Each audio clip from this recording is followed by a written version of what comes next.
Buongiorno a tutti, oggi è venerdì 16 maggio, siamo davanti all'ingresso del Salone del Libro di Torino, edizione 2025, dove è esposto anche il mio primo libro sulla previsione sismica. Adesso andrò con voi al padiglione dove troveremo l'editore Albatros, dove questo libro è esposto, e per chi è interessato naturalmente potrà andare a sua volta a fare visita. Entriamo. Ed eccoci al padiglione 2, c'è molta gente e siamo al stand del gruppo Albatros, il numero 150 al padiglione 2, dove è esposto il libro. Una volta arrivati allo stand potrete eventualmente acquistare il libro con lo sconto fiera.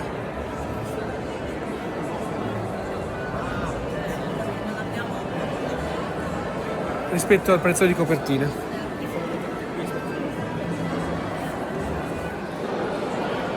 Ma questo libro quindi di cosa parla? Perché l'ho pubblicato? Proviamo a sfogliarlo insieme velocemente, giusto 2 o 3 spunti per farvi capire. Aprendo il libro potete già vedere a pagina per esempio 24 da dove prendo lo spunto per i miei studi. Plinio il Vecchio, intorno al 70 d.C., nel suo Naturalis Historia, che è una enciclopedia universale dell'epoca, un po' come la Treccani oggi, affermava che le tradizioni scientifiche babilonesi sostengono che anche i moti e le fratture della Terra, come tutte le altre cose, avvengano per la forza dei pianeti, in particolare di quei 3 ai quali si assegnano i fulmini, che sono Marte, Giove e Saturno. Poi sono andato a cercare in altre parti di quest'opera.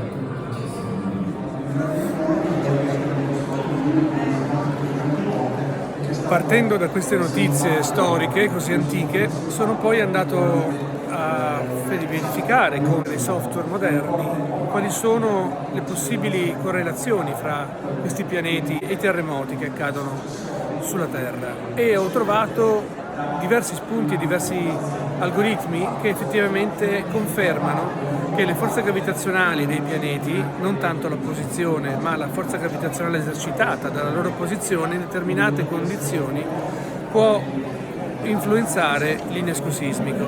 E allora, se andate a pagina 45 del libro, a pagina 45 del libro trovate una formula che è una distribuzione polinomiale di 8º grado che conferma che sostanzialmente, se noi analizzassimo le forze gravitazionali in presenza di un terremoto, quel terremoto accadrebbe nell'ambito della curva di questa formula, che ha un andamento di questo tipo. Vedete a pagina 46. Quindi un qualunque terremoto che accade, considerate le forze gravitazionali e il tempo, che sono le basi di questo grafico, si collocherebbe in un punto di questa curva, il che vuol dire che in qualche modo il terremoto è prevedibile. Perché è prevedibile? Perché in base a questo algoritmo il terremoto si colloca su una curva nota, e quindi se è nota possiamo prevederla anche per il futuro. Questo naturalmente è un discorso difficile da calcolatori, da matematici, ma non è il punto di quanto è difficile, ma il punto di quanto invece sarà facile. E in qualche modo, avendo fatto questa scoperta di questo tipo di linea teorica che può essere confermata da evidenze sperimentali successive, poter prevedere i terremoti al ripresentarsi delle stesse condizioni gravitazionali dei pianeti. Ecco, allora se andate poi alla pagina 74 del libro troverete il QR code per scaricare l'app di previsione terremoti, che è già online e già utilizzata da oltre 6.000 utenti residenti in zona sismica. Ecco, quindi che andando a pagina 74 trovate il QR code che potete inquadrare per scaricare l'app del servizio di allerta presismica per l'Italia.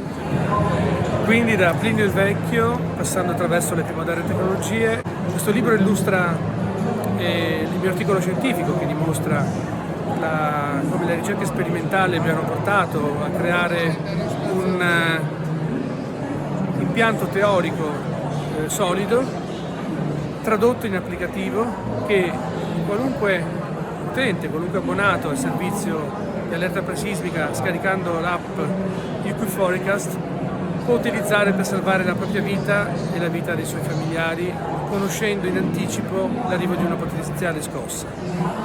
Questo è il primo libro di una collana che scriverò e che vorrà illustrare completamente per intero nei prossimi anni l'impianto teorico alla base del modello. Un caro saluto dallo stand di Albatros e dalla Fiera del Libro di Torino. Ciao!